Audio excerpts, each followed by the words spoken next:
Hello everybody, I'm Katie Burtwell from the Walpole Historical Commission. And I'm Betsy Dyer from the Walpole Historical Society. When we began to plan for Walpole 300, we decided to ask Walpole seniors their memories about living in our town. We taped the interviews, and now it's time for everyone to see them. Walpole Media will publicize the names of each person along with the dates each interview will be shown. The history of a small town like Walpole is not just about the big mill owners and politicians like the Byrds and the Lewises and the Plimptons. It's really all about who was living there, working there, going to school, how they were part of this community and living their everyday lives. I think historians of Walpole 100 years from now will be grateful to come across these transcripts or tapes because these are part of the real Walpole history they'll be interested in. And I think you're going to enjoy these. Maybe you know the person that's being interviewed, but perhaps you just enjoy a good story, and there are lots of good stories here. So sit back and learn about Walpole history from those who live it. This is Stories of Historic Walpole.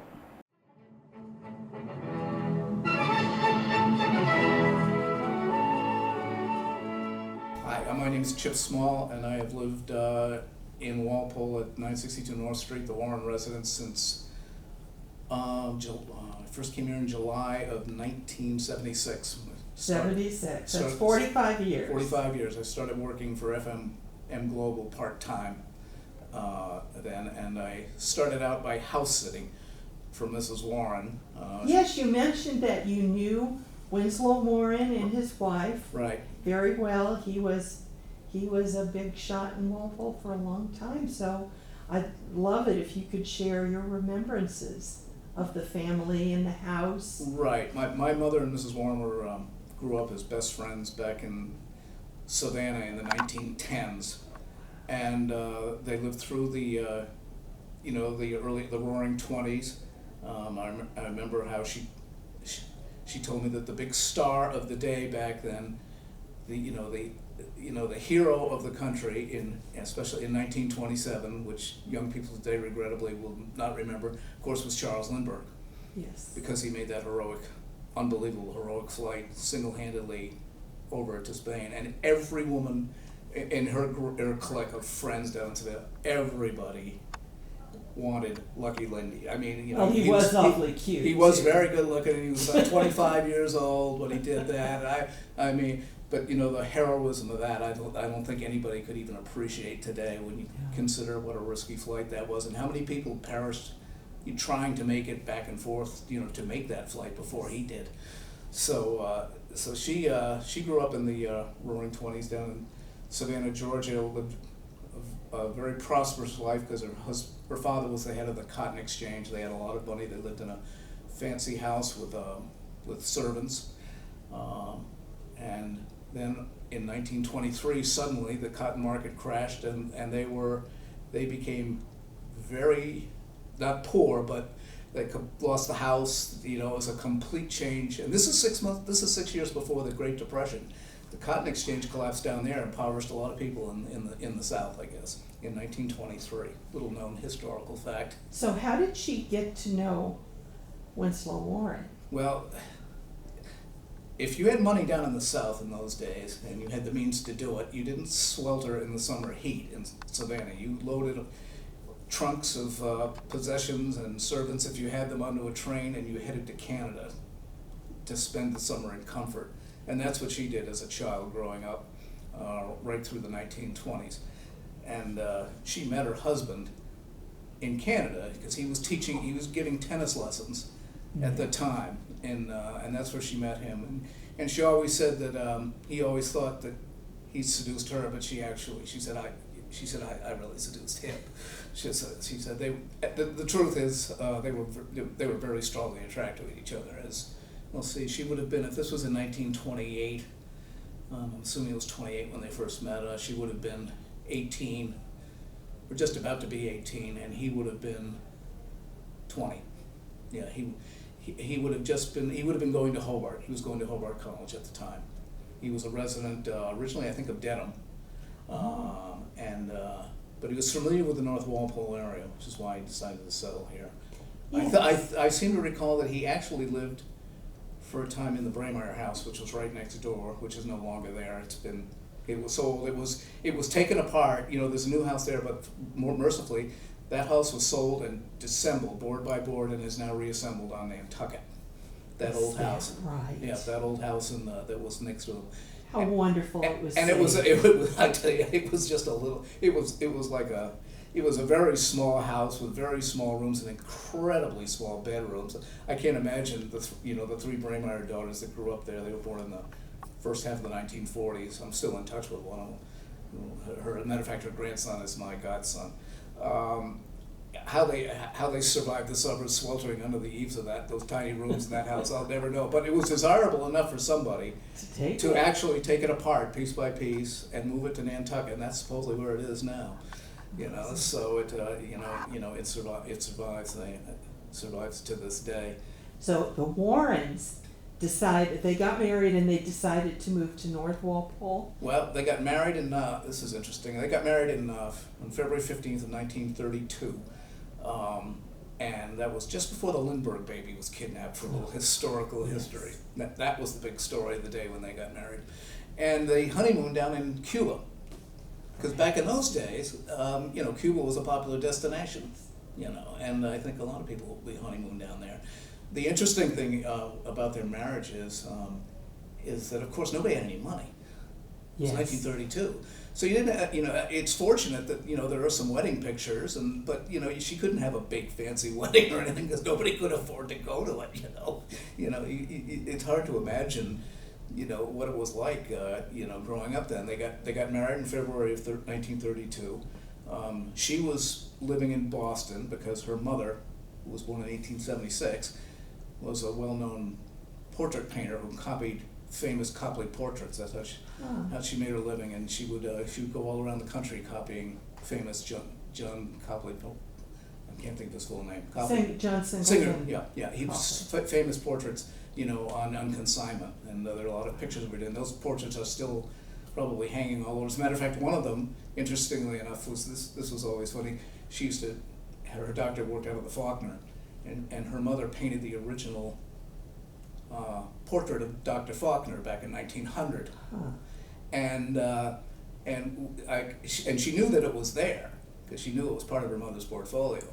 And when she was over there one time for a test or something like that, she mentioned it, and the person said, we've always wondered who painted Dr. Faulkner's portrait. So they finally found it. It's hanging today. It's in a of conference room with her mother's signature on it. That's wonderful. That was one of her first commissions. Her mother would have been 24 at the time, and so her husband, Mrs. Warren's father, was 18 years older than her mother. Mm-hmm. And that was usual for that was usual because he lost his first wife, so he married her mother in I believe it was 1908. So he would have been 50 and she would have been 32 at the time. Yeah. And she was born in 1910. So she had a lot of half brothers that were, much older than she was. Much older. Much older than she was. But back to North Walpole. How did they end up there? And tell me about this house. They ended up here they settled in Boston. They lived on Pinckney Street, and he worked as an insurance agent. But he always wanted to get out here to the country. She was a city girl. She liked, window shopping in Boston. She grew up in Savannah, which was a city. So, she didn't have that much interest in the country, and she had no interest in Walpole at all. Everybody, when she announced to her friends what was happening, my mother was, I think, living down in outside of Providence at the time. Because my mother got married the year before, everybody said, "Why are you going to Walpole?" And like it was Nowheresville. And back in the 1930s, it was. That's right. It was Nowheresville. It was like going to northern Maine today, I suppose. But Wynn wanted to be here because he was familiar with the area, and so he wound up purchasing what is now the Winslow Warren Insurance Agency. In either 1934 or 1935, and decided that's what, he was going to build up that agency. He was competing with Herb Lewis at the time. Herb Lewis, that's right. And I think it was a friendly rivalry. Yes.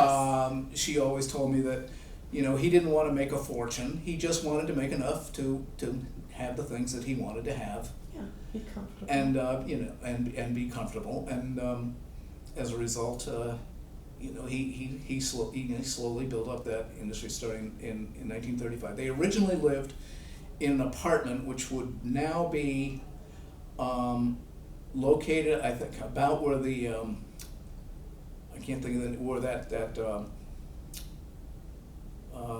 alongside the railroad tracks in the center of town, where presently there's that little strip mall across from CVS. Yes. And I think the building on the end is it's a laundromat. Yeah. Yeah. If not right there, right behind it, there was some sort of an apartment building back in those days, and they they lived in this apartment for a couple of years in the mid-30s with his mother. His father passed away while he was going to Nobles as like a 15-year-old kid, so that must have been around 1923 or so, before he met her. His father passed away. Like I say, he met her in Canada. Yes. And that's when the romance started. And but he went through Hobart for 4 years, and all he wanted to do was to get married. He really was anxious to get married to her. Nice. He was more interested in getting married than she was. She was just living with her mother in Boston because her father had died in 1929, and her mother came back to Boston, where she was originally from, and but she said, oh, he just couldn't wait to get married. He was persuasive. Well, yeah, he was. And a funny story there was that, of course, it was such a different day back then. But she told me how when they went out on a date, and she admitted they were very attracted to each other physically, and but it was 1928, so she said, the first time he tried to kiss me, she said, no. She turned right away, the way any proper young lady did in those days. That's right. She said, but then, we went out the next time and he didn't try. He wouldn't try again. She said, so we went on the date and, he just wouldn't do it. He was afraid he was going to get rejected again, so he wouldn't even attempt it, She said it was driving me crazy. So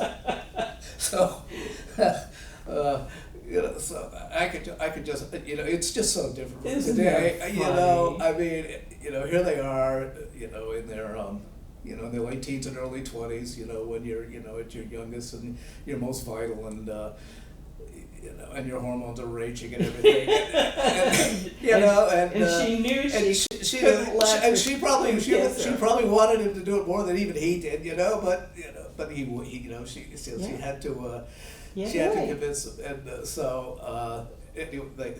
after they got out of college, they moved to Boston, and he just had a job with an insurance company, and she did not have a job, interestingly enough. Well, a lot of women They didn't in those days, yeah. So they were in an apartment back behind where the Friendlies used to be. That's right, and it was. And how did they end up? Tell me about the house they moved into. Right. And that's the house you're living in. Right. They They bought that property from the Tisdale family. Oh yeah, they were big up there in North Walpole. In it was around 1937. And of course, it needed a lot of work. It needed a lot of remodeling. Do you know how old the house is? Yeah, it goes back around 1790. Wow. And as a matter of fact, it was a struggle when they bought it. The funny thing about it, of course, is at this point they didn't have any money. Nobody did. Nobody did. Yeah. However, fortunately, the Warren family goes all the way back to the Mayflower. Mm-hmm. And matter of fact, Abigail Adams' best friend was Mercy Warren. They were essentially co-feminists back in those days. Ah. They were two people who were always pushing. Matter of fact, if you read up a little bit on Abigail Adams, she would always tell her husband, "Don't forget the ladies when you're considering all your legislation and things like that."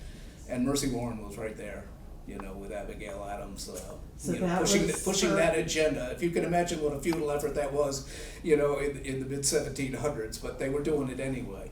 And Abigail Adams lived to be into her 80s, and Mercy Warren lived from 1728 to 1814, so she had a pretty full life She too. certainly did. So You this know. house, when the Warrens moved in, needed a lot of work, Needed a ton of work.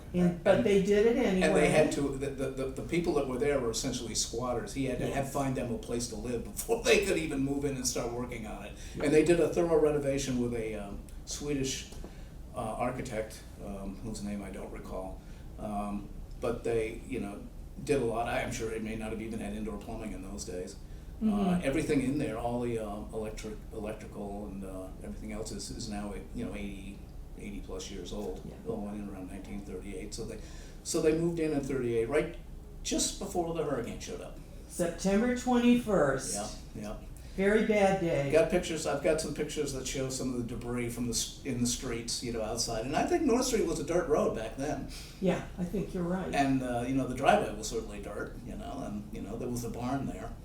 And the incredible thing is that especially if you look at it today, it's a pretty wooded area even behind the house. But back then it was just one giant field all the way from Brook Street over past their property right into the Braemar property. There wasn't a tree in sight. It was just like one giant field, if you can imagine it, all the way down to the pond. I've got some old pictures that that show that in the late 30s. Her brother would come out from Harvard to visit with a new girl every weekend, and there's pictures of them sitting out on the top terrace looking out, and it was like it was a sparse apple orchard out in the back, where there's a field, but there was literally nothing, and it's all just completely wooded up now. So he started building up the agency in the late 30s. And then, of course, she recalled the day very strongly when they were up in the woods. He loved to go up in the woods. This was before chainsaws and work with his axe, cutting trees and things like that. They had, what I forgot to mention was when they bought the land, the house came with 27 acres. There was 12 on one side and 15 on the other, and the price for that was $19,000, which was a fortune. Which was huge fortune. Money they didn't have, and if the Warren name had, his Uncle Charles was a well-known diplomat down in Washington. He was the Undersecretary of State, I believe, to Woodrow Wilson, and he lived in Dedham. He had lots of money. He was a very successful man, and as a result of the loan that they got from him, they were able to purchase the house. They borrowed the money from the uncle. Borrowed the money from the rich uncle. So to Very speak. good. And I don't believe his uncle and his wife, who they lived into the 1950s. I don't believe they had any children, and. But she recalled how Uncle Charles was the one who was able to allow them to do that, and how nervous she was meeting him for the first time in Washington D.C. I bet. And when we used to go to Dedham, she'd always point out that was Uncle Charles' house right over there in Dedham. Still standing, of course. So there's an incredible amount of history, with this family. So they lived there.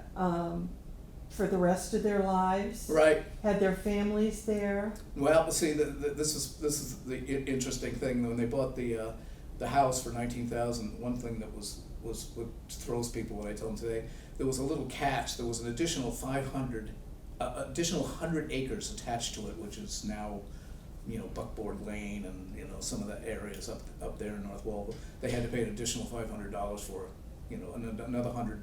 So it was $19,500 to get the property, and which, 100 acres. What are they? Can you imagine? 100 acres in Nowheresville, essentially. But he had to buy it to it. He long since he sold it off to Mr. Bill Maloney, if you remember Yes. Bill Maloney. Yes. Sometime in the 1960s, and it all Yes. got developed, and some of it went to the town as conservation land. Yes. That's up beyond where his ashes are now.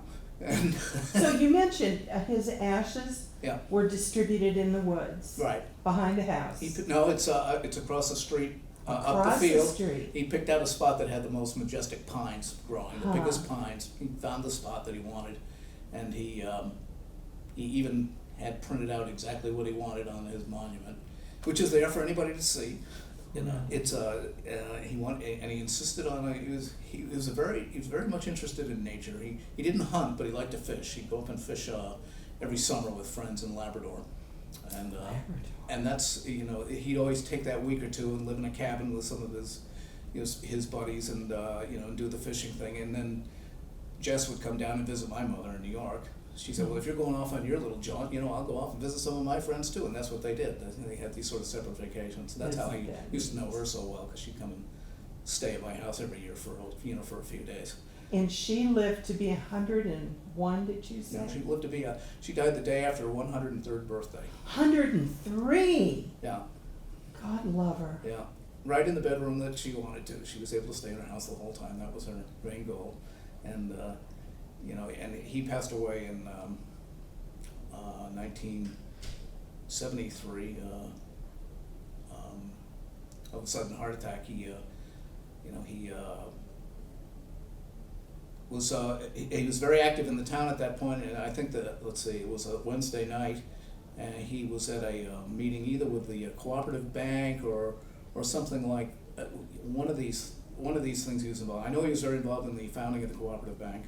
Yes. And Yes. and I think I don't know if he served as town moderator for a while. I know his company did a lot of insurance with the town. Oh, they But sure I, did. but I think he was involved with a line. He was involved with a number of civic organizations. He, Mhm. you know, he wasn't watching, you know, sitcoms at night at the house. No, he was out. very He was out doing prominent. community stuff. That was important to him. And Yeah. and when he wasn't working on his land, which he did as soon as he came home from, you know, every night from the office. So how did you come to live in the Warren house? Well, I wound up there in 1976. I'd been out of the Navy for, you know, over a year. I was sort of wasting away down on the Cape, living with my mother, you know, who'd been, you know, widowed for 4 years, and so what happened was I was actually going to a CETA program, if you remember the CETA. I remember CETA. This is in 1976. I went to a CETA program in Waltham, and it got me into a class that they were holding in the mornings for like 6 months in the first half of let's see, it was from June of '76 until December, and they were holding it over in Dedham next to where the movie theaters are now. There was a company called Hersey that made some sorts of what was it? Heavy, you know, metal, iron things. It was almost like a factory, like not a steel mill, but it was a factory. But for some reason, we were using one of their rooms, you know, to hold this class of a bunch of people who were looking for work, and it was essentially a supervisory training program of some sort that you know, that they were pushing. And as a result of that, the company that I wound up working for 45 years, FM Global, was involved in that, and you know, I hooked And up they're with still them. in Norwood. Oh yeah. Yeah. Yeah, and they're still in Norton doing very well. Good. And the reason I wound up here was because when Jess heard about this, at the time they had a summer place down in South Dartmouth, and that he would spend his summers at. They weren't going to Canada anymore. They stopped that, I guess, you know, in the early '50s, you know, and they originally bought a summer place down in Pegnarum, you know, in South Dartmouth. And beautiful little spot right on a little spit of land. They paid $10,000 for it. It was literally right on the water. You could step can you right imagine? out. Yeah, and you know, it was sort of isolated from the other homes there that were up on a big hill, and sort of turn of the century gambrel type summer homes. But this one was like a little cottage. It was, you know, you had to amble down a dirt path to get to it and everything, and it was right there on the water. And they started going there in July of 1955, and they were there for 6 weeks. And then on August 30th, 1955, Hurricane Donna showed up. Yes. And the story of that day, where Wynn was going off to help his friends secure their boats, they actually started to come back early in the morning, and they heard Don Gillis on the Don Gillis. They heard Don Gillis on the radio say, no, not Don Gillis, the weatherman that everybody. His name was Kent, Don Kent. Don Kent. I think that was it, Don Kent. Okay. Yeah. And he was giving them, and they were about halfway back, and he was saying how bad this storm was going to be. Of course, it was 1955. You didn't have you didn't have the satellites and everything like that. Nope. So, you know, he said, geez, you know, maybe we better, because they'd left her mother down there, sitting there at the breakfast table in that cabin. Holy crow! So they In turned the around so and came back. They turned around and came back, and because they were worried about her. She was there with their dog. They always had Airedales, and she was there with their dog. She wasn't worried at all. She said, this house is secured. It's the water will go right underneath it. No problem if the waves come out. So she was unflappable. So, but they went back, and he started helping out. Friends securing their boats, and she went down to, and her mother was saying, "What are you doing back?" And she said, "Mother, we have to get out of here. This is really getting bad." And she just sort of poo-pooed it. But by the time he came back to retrieve them, he couldn't even drive down to the house. It was, the water level had gotten so he had to walk down in the middle of this gale, and with she said, he got us out of there. He had my mother under one arm, me on the other, and we're dragging the dog behind us. And we retreated up to the homes on higher ground. Wow. And within 6 hours, the house was 500 yards into the woods, upside down. Oh my gosh! Yeah, it was just completely That's swept away crazy. And turned upside down. I mean, it was a monstrous hurricane. And if they hadn't turned around, they would have been gone. Yeah, she and the dog would have been gone. Oh, if they couldn't have gotten out of this. It was a amazing story. But after a couple of years, they went back to the area. They didn't want to go to the Cape because the Cape was already starting to get overcrowded. Yeah. They had no desire to go to the Cape, but this area was relatively neglected and It was. Nobody settled down there, and it really hasn't changed in all of these years. It's still pretty much the same. But they did find a place not far, very close to that, about 2 or 3 years later. And this was a nice little bungalow on one story that was set way back from the water. And, there was never any danger of anything there. And it had a little guest house to the side. It was about 3 acres of the land going down to the water was very heavily, had a lot of cedar trees and things on it, which he cut down about all of them. And he built a jetty himself down there. He had a boat, they'd go out fishing every morning and everything else. He was a big fisherman. And he worked hard. He wasn't one to sit around. When he wasn't working at the office, he was, tending to, to getting that place just the way he wanted it. Mm-hmm. He had a tractor that he hauled down there and built a jetty with, and so they had their own private beach, and that was part of the house. Beautiful. And they had their own separate community down there of friends, cocktail friends, and things like that they see in the evenings, and he'd take long weekends, fish down there. That was one of his passions, and he did that right up until he died. And it was a Wednesday night, and he was attending some function in town. I don't know if it was some meeting that he was supposed to be at, and people commented later that he looked a little red-faced that night, and but he felt all right, and he didn't have any health issues. He was a very fit person, and so he came home and he got his stuff together. He was going to take a long weekend, so he had all of this stuff on the counter that he was ready to pack into the car when he went to work in the morning, and went up to bed, and interestingly enough, his partner, Duncan Campbell, just recently passed away, was, let's see, at the time he would have been, 37 to, he was pretty young. He was very young, and at the time he was not that long out of college. I guess he would have been about 35, something like that. And when he didn't show up for work the next morning, they knew something was wrong because he was always the first one in the office. Was he still in bed? Yeah, Duncan called his father, Cal, who and said, Wynn's not here. We're going to have to go up and check the house. And they went up and they walked in, and of course they saw all the stuff on the counter being, ready to go. And then they went up the back stairs into the room, and he was still in bed. He either had a massive stroke or a heart attack in the middle of the night, and he probably never knew what hit him. Yes. Lucky that way, but complete shock. Yes. Complete devastating shock because people had seen him the night before. I thank you so much for sharing all of this with us. Oh, sure.